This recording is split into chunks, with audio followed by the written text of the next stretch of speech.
Thank you so much, everyone, for coming here this afternoon. My name is Artur Wilczynski. I'm Canada's ambassador here in Norway. I really want to thank all of you taking the time to be here for this, I think, important conversation about countering violent extremism. I think the timing of today's discussion is both unfortunate but also opportune. But before we start, I think that I'd like to ask folks if we can acknowledge the victims of a number of incidents that have happened over the past number of weeks. The attacks in Paris last week, the attack in Beirut, the downing of the aircraft in Sharm el-Sheikh, the attacks in Ankara, and quite frankly, the attacks that take place every day in places such as Baghdad, such as Damascus, Aleppo, where people are victimized by this type of ideology, regardless of their religion, regardless of their ethnicity. I think we need to recognize this as a human problem that we need international cooperation to confront. So if I could ask everybody to just take a moment to stand in solidarity with the victims of those attacks and their families. Thank you.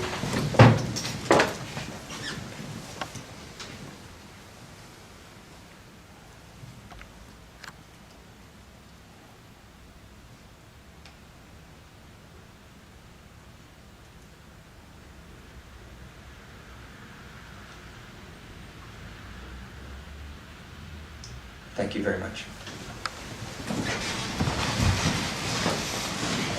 Ladies and gentlemen, countering violent extremism is an incredibly complex and challenging task.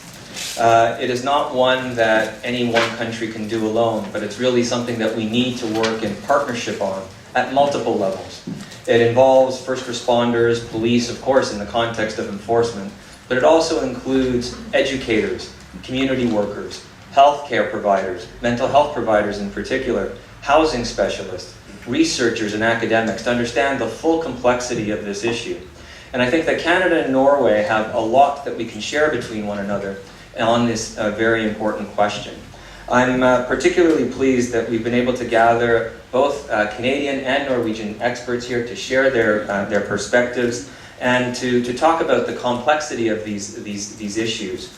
I want to thank Professor Venkatesh from Concordia University, who's here with us today. I'd like to thank Zakia Akkouh from the European Wergeland Center, as well as Sergeant Paul Dunn and Tammy Pozobon from the Calgary Police Service, and Tore Bjørgo from the Norwegian Police University College for participating in today's discussion. I will ask each of them to speak, and then we'll have a bit of a discussion, but I very much want to ensure that you in the audience have a chance to participate and to ask questions and to share your thoughts and perspectives on this important question.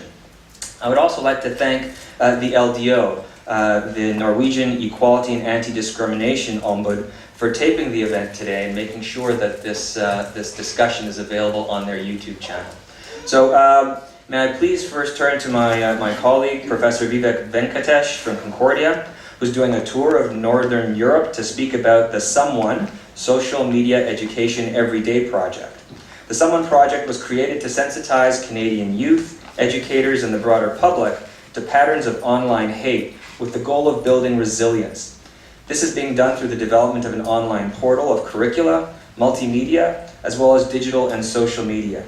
The materials in the portal will help educators, community members, and government stakeholders encourage the use of social media to counter hate speech by developing digital literacy and critical thinking skills, which I hope that you agree are important tools in addressing this key phenomenon.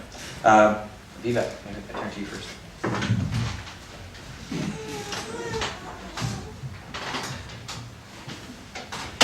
Thank you, Arthur, and welcome everyone.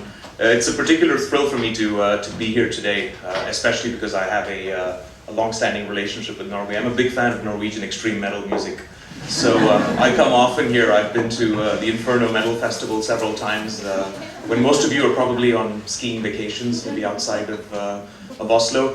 And I've spoken at their industry conference. I just most recently spent 5 days in Bergen where I arrived from today morning, where I attended another festival, Black Metal, and I was documenting the festival, in fact, on film for the organizers, and we were also making a documentary about the art scene in Bergen. I'm here to talk to you about this project, but I'm also particularly exhilarated that we're able to do this in a public setting. As you'll see from the work that I engage in, just going to switch this on. As you see from the work that I engage in, we are It's coming. It's coming. Okay. Right, we're particularly interested in the public nature of learning and public nature of pedagogy. So, right, let me just make sure this comes on. I don't have much words on the slides, so they're usually quite important when they appear. The green light is flashing. It is, let me try again.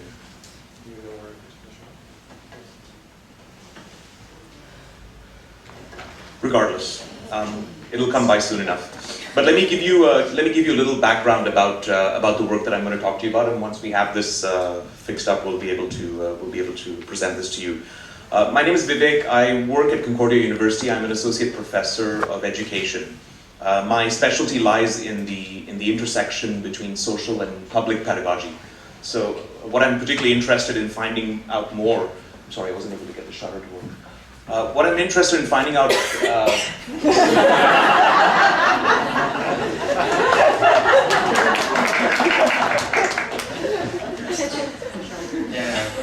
What I'm interested in doing is looking at the intersection. Actually, I should be interested in being more technologically enabled.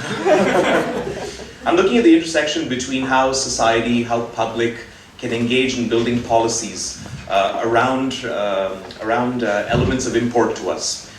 This is not an easy task because from one particular time frame to the next, different issues related to civic education and peace education keep arising. In order to do so, I've spearheaded a couple of initiatives. The first one is called the Someone Initiative that I'm here to talk to you about. And the other is closely associated with my research in the extreme metal music scene, and it's called Grimposium. So I'll be talking to you about how those two actually come together in I think quite fascinating ways. And I do this within the confines of a Department of Education. So as you can imagine, the courses that I teach that focus on social media involve readings of extreme metal music, right? So I'm always looking at ways in which we can bring in different aspects of cultural studies, sociology, anthropology, and of course educational sciences. Bring those to bear to better bring the message of peace and civic education to the public.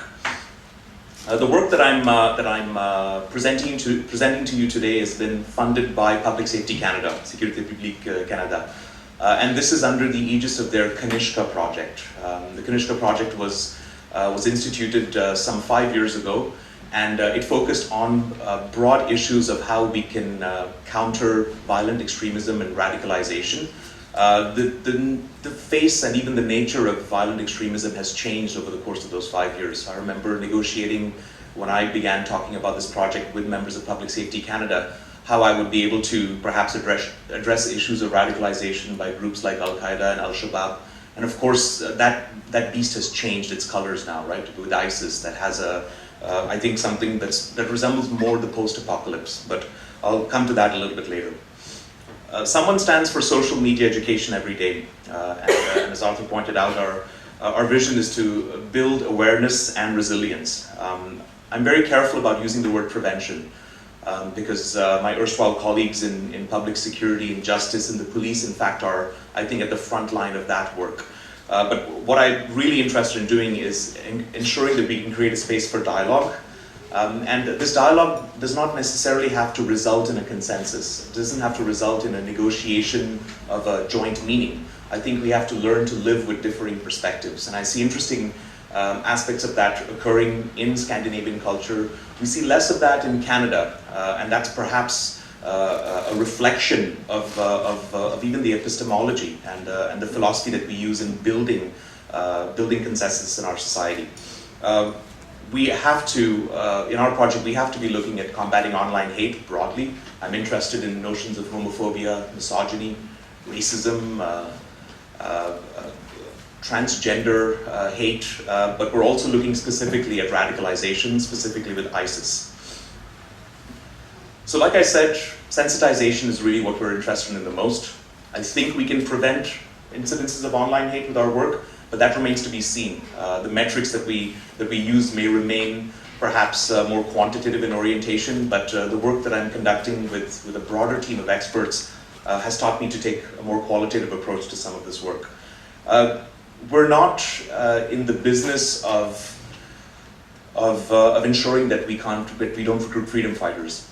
At least I don't think our team is in doing that. What we want to do is build digital literacy. We want to build a new generation and a generation of people who go out into society who are acutely aware of how they can justify and figure out the veracity of information that's available to them. And we also want to ensure that critical thinking skills are developed. And this starts at a very young age. So we're trying to work with the plethora of experts in education, both in formal as well as informal contexts. The Someone project will result in a portal, and I'll show you some elements of that later on. But what's been currently interacting with the Someone project is a festival that I've created called Grimposium. And Grimposium is basically the joining of two words, grim and symposium. And it focuses specifically on the darker side of dark arts, extreme metal music, graphic novels, visual art and paintings. Those of you familiar with poetry like H.P. Lovecraft, we're trying to look into the dark recesses of these arts and figure out what that has to offer to public pedagogy. A couple of nights ago, my friend Ivar Persson from the band Enslaved performed at a Grimposium show in Wergeland. And Ivar and I had discussions over the last few months as to what we would do in this, what we would do for this event. And we decided to create a unique collaboration. So Ivar has an ambient music project that he's been working on, and I've seen that perform live once in Netherlands. And I approached him and said, suppose I can get a team of filmmakers together in Canada, and we can use some images from my anti-hate speech initiatives and create a film that would act as a backdrop for your improvisational work. How would you like that? And I think in typical Norwegian answer that he gave, one word response, yes. So we just went about doing it, and I thought it was an unmitigated success because what Ivar did really nicely was he chose to view the visuals only during the performance. So he improvised his guitar and his electronic performance based on the visuals he was looking at. I had enlisted the help of some graphic artists to create some sketches. He used some runic images. And the message that I think I wanted to move forward with this was, how can we start thinking about a conversation of being proud of a specific culture, in the case of Norway, Nordic culture, and yet try and weave that around a sense of not othering individuals around you. And Ivar's got some interesting work. You can find that out from him and from his website. Earlier in Montreal in August, I also organized a Grimposium festival, and I had, apart from booking musical acts, we also had some interesting panel discussions about how journalists in music scenes like extreme metal discuss sensitive issues. So I invited journalists and label representatives from Norway and from Canada and from the United States to talk about issues of misogyny and homophobia and this phenomenon of social justice warriors, and how online reactions in news blogs, in fact, tend to cater to certain forms of online hate. What I plan to do with these is after I get permission from the participants, stream versions or stream edited versions of these conversations online so that people can listen to them, the general public can listen to these, and also get involved in these discussions. Another Norwegian who I'm really fond of is Kim Holm. He resides in Bergen. He's a comic book artist, and he's currently collaborating with me and some professors at the University of Bergen to in fact use arts-based pedagogies to help build creative ways to transmit scientific knowledge. Kim came over to Montreal and did a really nice reading of H.P. Lovecraft novels and poems using sketches that he had been working on. So what I'm trying to do here, to give you an idea, is I'm trying to meld the creative arts, arts-based pedagogies with with crucial and key members of a scene which I think reaches out and touches its consumers in ways that other scenes don't do so. For the Someone project itself, I think you'll forgive me if I don't go around defining hate speech. I mean, we know what hate speech is. We know that it takes many different forms. What we're particularly interested in doing is figuring out through the course of our research how individual and collective definitions of motivation, in fact, play into people's decisions to engage in hateful behaviors in online environments specifically. And some of these are confined to the individual. There's a certain theory called the social theory of Deindividuation effects, and that particular theory dictates that when people feel that they can remain anonymous to a larger group and yet subscribe to a collective identity that others, another group, then you're able to successfully impact that group by being hateful to them. So that tension between the individual and collective is particularly important. Hate speech in cyber groups can be particularly subjugating. All you need to do is monitor Twitter feeds and Reddit like my team does whenever there's a terrorist attack, and see how false information, how racist utterances, and how generalizations get picked up really quickly.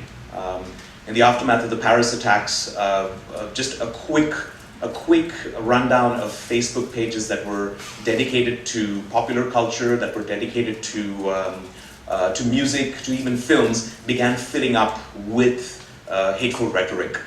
And it's what one sees earlier on. We had a meeting earlier on at the Wergeland Center, and we talked about echo chambers. What one really sees in these cases is a rhetoric that seems to resonate amongst people who agree with one another, right? So it's very easy to get caught up in that. And of course, the issue of moral superiority and even freedom of speech and freedom of expression is particularly poignant. Creative artists will say, I don't want to give up my right to have a freedom of expression. And if my freedom of expression is political in nature and it denigrates a certain member of society, I should have the right to be able to say that. And you should have the right to disagree with me about it. And that should be all right. What I'm trying to do with the Someone project is, in fact, try not to have this consensus building exercise overtake the perspective taking that we need to engage in. I'll just give you a breakdown of what we're working on, and then in the time that's remaining to me, because I work with a group of over 20 experts, I've got a few short videos. Each is about 60 to 90 seconds long, which I'll show you. And that's infinitely more interesting than me telling you what's happening. So, we're currently engaged in a portal design. We actually have a wireframe that's set up, and you can already begin to view some of these materials on our Facebook site. So we'll be engaging in public conversations and dialogues like this, and in this case, this is even being recorded, so we'll be able to put it up on our site, so that we can continuously interact with the public around how we can make the Someone project more relevant to the general public. Some of the projects that we're working on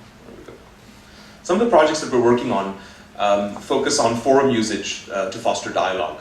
Right? So how is it that you can use forums in classrooms? How is it you can use forums in public settings to foster a dialogue that helps you debate complex topics?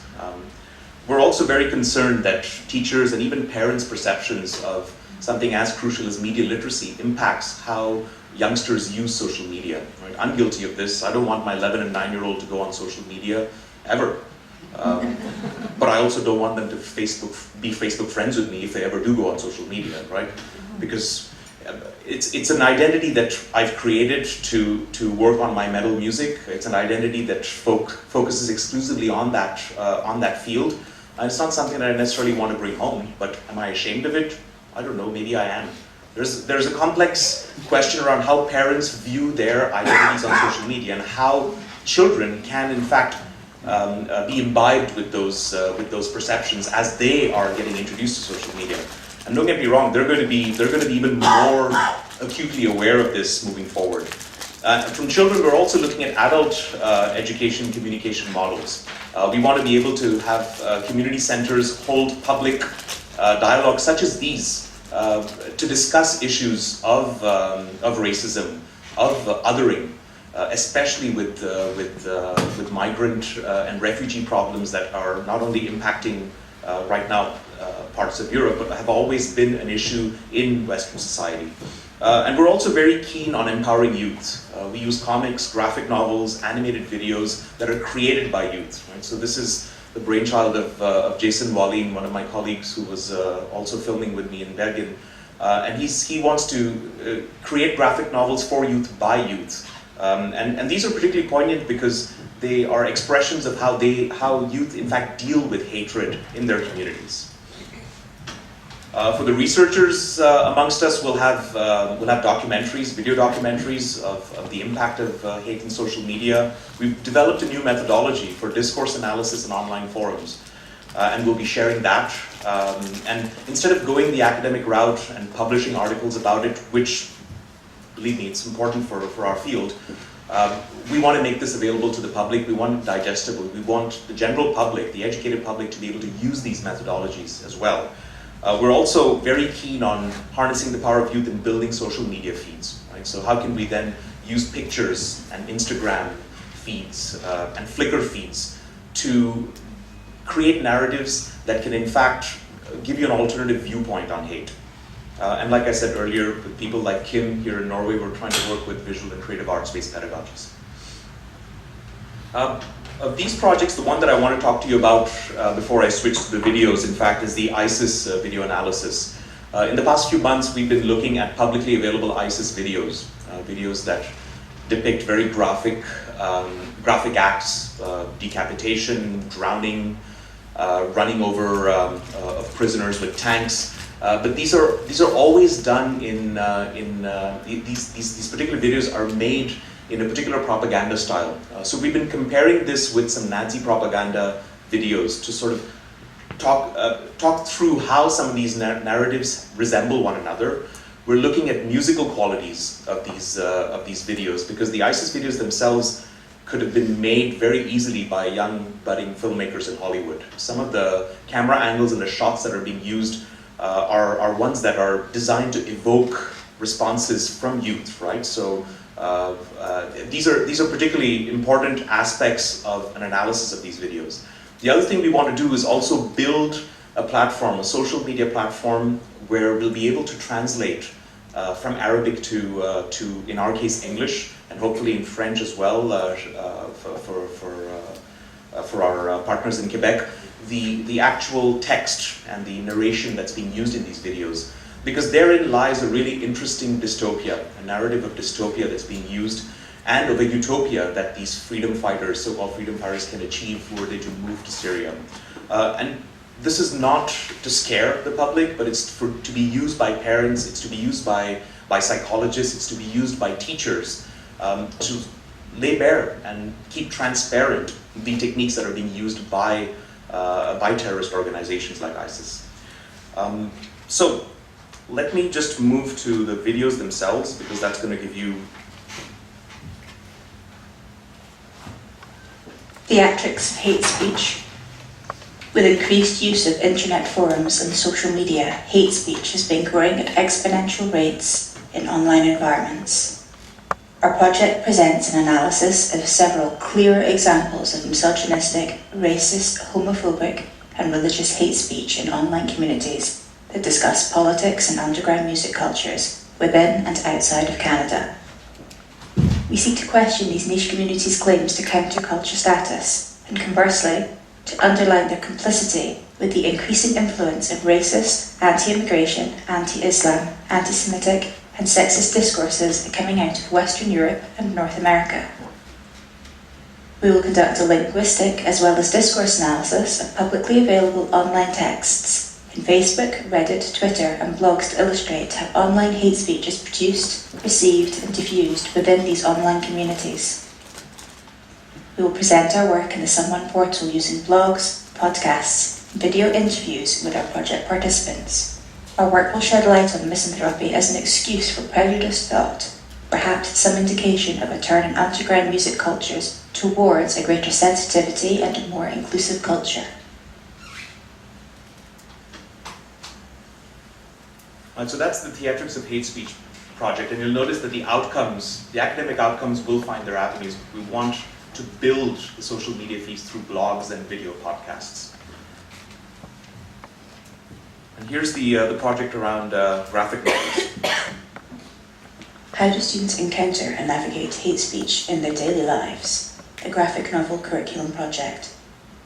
The question of how students encounter and navigate hate speech in their own lives remains largely under-analysed. To remedy this lacking, this project is being developed in consultation with pre-service teachers and graduate student researchers to provide each group with a theoretical framework for detecting and analysing hate speech both in schools and the broader media culture. Applying these skills, students will conduct research pertaining to youth encounters with hate speech in an effort to articulate youth experiences with and navigation of hate speech in their own lives. Ultimately, the project seeks to create, in online graphic novel format, a resource by students for students on ways in which hate speech is experienced and negotiated in the contemporary social milieu. These graphic novels will be used by pre-service and practicing teachers as artefacts around which they will build lesson plans for further online dissemination.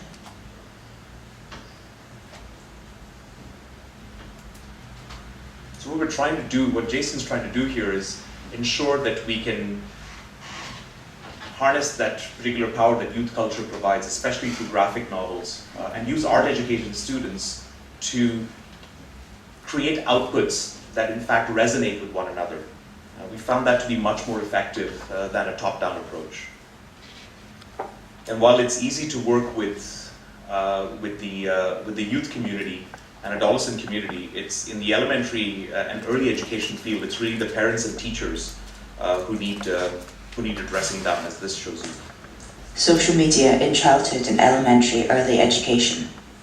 In North America, over 1/4 of 8 to 11-year-olds use Facebook, and over 7 million Facebook users are under the intended age minimum of 13. The internet use of 9 to 12-year-olds now resembles usage patterns of teens 5 years ago. Facebook and YouTube are the top websites for youth 8 to 17 years of age. Clearly, technology is transforming the socialization practices of children. However, proponents of new media literacies rarely address young children's participation in online communities. Early childhood remains broadly under the auspices of the protectionist camp, ranging from banning media to recommending safe sites such as Club Penguin and Vantage. In the first part of the study, we conduct a comprehensive review of the research on Facebook use by children. Second, we survey teachers and pre-service teachers in elementary education to explore teachers' knowledge and beliefs about children's use of social media. These approaches will be used to recommend ways that social media may be addressed in elementary classes, for example, in media literacy, language arts, or ethics classes. The big problem we're having with this project is that parent associations are very much against us conducting these surveys because they say that social media and its use, they'd like to control it at home, and they wouldn't want the interference from the teacher population. Regardless, we're going to try our best. So I've still got about 4 minutes, about 3.5 minutes by my clock. So here's the last video, which describes a project which was done around the Charter of Values legal debate that happened in Quebec about 1.5 years ago. At that time, our provincial government, which was separatist, decided to put into play a law which would ban the wearing of headdresses by government employees. And this is regardless of religion or race, but it affected Sikhs as much as it affected Muslims. And the debate around this was particularly interesting, and it was in the course of this project that we developed a methodology for discourse analysis, because the media itself, I mean, they're politicized. Each newspaper, each radio or TV outlet had their take on it. but the Reddit forums were ablaze with Islamophobia, and in the course of our analysis, we were trying to figure out how the use of certain words, be they National Socialism, nationalism, citizenry, could be used in fact to create a culture of fear.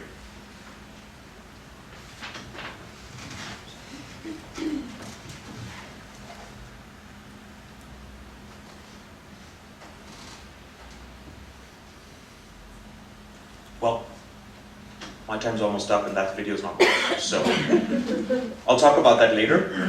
But I'd just like to say thanks to my co-investigators, Tija, Robert, and Jihan, and my project manager, Catherine. And behind all of this, we've got a whole host of 20 experts who are working on this work. Here's my coordinates. It's our Facebook and Vimeo site. The Vimeo site is open and free to use.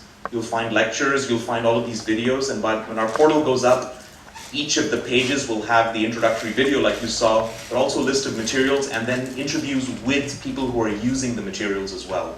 So we intend this to be something that's living and breathing and that grows over time. Always looking to work with partners, so come approach me later on and maybe we can have a chat. Thank you.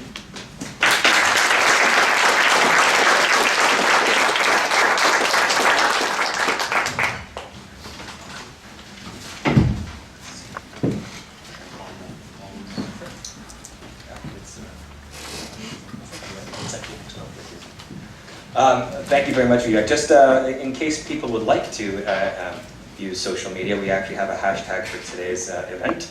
So it's hashtag CanNorCBE. So feel free to share your thoughts. I think, again, part of the objective today is to have a broader conversation as possible, and I think that social media enables us to do that. And on that note, I'd like to turn to Zakia Akkouh, who is a project officer at the European Wergeland Center, responsible for online platform Share and Connect, social media, and other communications activities. She's also in charge of all projects related to hate speech online. And I just wanted to note that the European Wergeland Center has been one of our partners in planning the event today and had some interesting conversations with Vivek earlier today. So can I turn the floor over to you? Should I sit here? It's or? whatever you're most comfortable. You're more than welcome to come here. Yeah, I'm fine either way. Okay. We're all I find that standing up you kind of get more authority, so I think I need that. Thank you so much for inviting me to give a small contribution to this important conversation. And unfortunately, with the recent events, this topic is not getting less important, but more important for every day by the day. Thank you, Professor Venkatesh, for presenting this very interesting and important project. So I work at the European Wergeland Center, which is a center established by the Council of Europe and Norway to promote education for democracy and human rights. We are located in Oslo, but we work in all 47 member states. And as His Excellency, I love your mobile cover, it's great. Go Canada, very good. As he said, I work mainly on our projects related to prevention of radicalization and hate speech. And the background for my short presentation here today is my work with school communities on how to prevent online hate speech, especially in Norway, but also in other European countries. So I work with all actors connected to the school, school heads, teachers, students, parents, local community actors. I will also therefore, although I really love the idea of public pedagogy, I really love it, and I love the idea of lifelong learning, that we're never kind of finished with learning new things, and especially with the world changing so rapidly. So although I love this idea, I will focus on how these tools and tools like them can be used in an educational setting and the place of them in an educational setting. I think one of the most important aspects of what Mr. Venkatesh presented for us was the importance of digital literacy, the importance of critical thinking, of source criticism, of not taking everything you find online as a truth. And this is, of course, especially important in a world where a lot of us spend a lot of our time online, and we live out a huge part of our lives online, and this is especially for youth and young people. So, and with kind of these societies where most of our lives are lived online, and we cannot and we should not in a democratic setting, and this is of course what we are, what is important for us, we cannot censor ourselves away from these issues, from these challenges, and we cannot, and I think this is important, and you mentioned it, you touched upon it, we cannot protect our young people against everything they meet online or in life in general. And I think some parents need to hear this. So we cannot protect ourselves or censor ourselves from the challenges of online hate speech, from the challenges of extremist propaganda. But what we can do is empower our young people, empower ourselves through, for instance, strengthening these democratic skills. Source criticism, critical thinking, digital literacy, etc. Another aspect of these tools and how they can be used in an educational setting is, and I think this is especially important in a world that is increasingly polarized, and we see this again, Vivek, you mentioned what happens with incidents such as the one in Paris, the increased polarization that we see online. When this is kind of what we meet online, I think it's more important than ever that our classrooms become a safe space for dialogue, for being, for having a difference of opinion, for being challenged, for challenging each other, for disagreeing. I mean, our democracy should also be kind of partnerships of, we disagree, but we're in this together. I think this is important and an important skill and value to build, especially in young people. And in doing this, in building our classrooms as safe spaces, one thing we need to stop with is kind of this, we say in Norwegian, ryggmargsrefleks, which is a very nice word. It means kind of this automatic response when we hear or see something we don't like, which is kind of pulling out the red card. I think it's very important that we stop doing that. And we also need to kind of realize as teachers and as trainers, and this is also important for me as a human rights trainer, we need to realize that we don't have all the answers.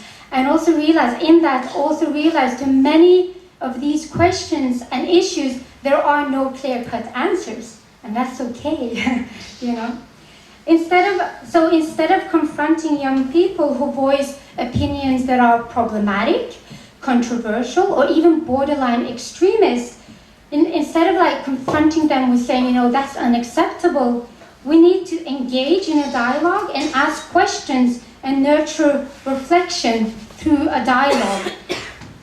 An example, and I have this example from my own workshops with young people, is if a young person presents a conspiracy theory about, for instance, Jews, which is for me and all of us, of course, a conspiracy theory, my automatic response is to say, that's wrong, you can't say that. That's anti-Semitic, and that's conspiracy theory, and you're not allowed to say that. That's how our automatic response to that is. But I think an alternative and more, I would argue, more fruitful way of approaching things such as conspiracy theories is to ask questions. Why is it important for you that 6 million didn't die under the Holocaust? Why is that important? Where have you heard that? Why would that make a difference? So to ask questions and educate young people through conversation, through dialogue, and not through just confrontation, I think is very important. And also through kind of the online resources and resources like the ones you presented, to have activities where you, for instance, in the classroom, you learn the different elements of a conspiracy theory, and they're all built up the same way, and have the students build their own conspiracy theory, for instance, about monkeys taking over the world, which, is just as likely as some of these conspiracy theories that people are taking as a truth. Have them learn the elements of a conspiracy theory, build their own conspiracy theory, because next time they meet a conspiracy theory online, they will recognize it, and they will take an active stand against it and realize what this really is.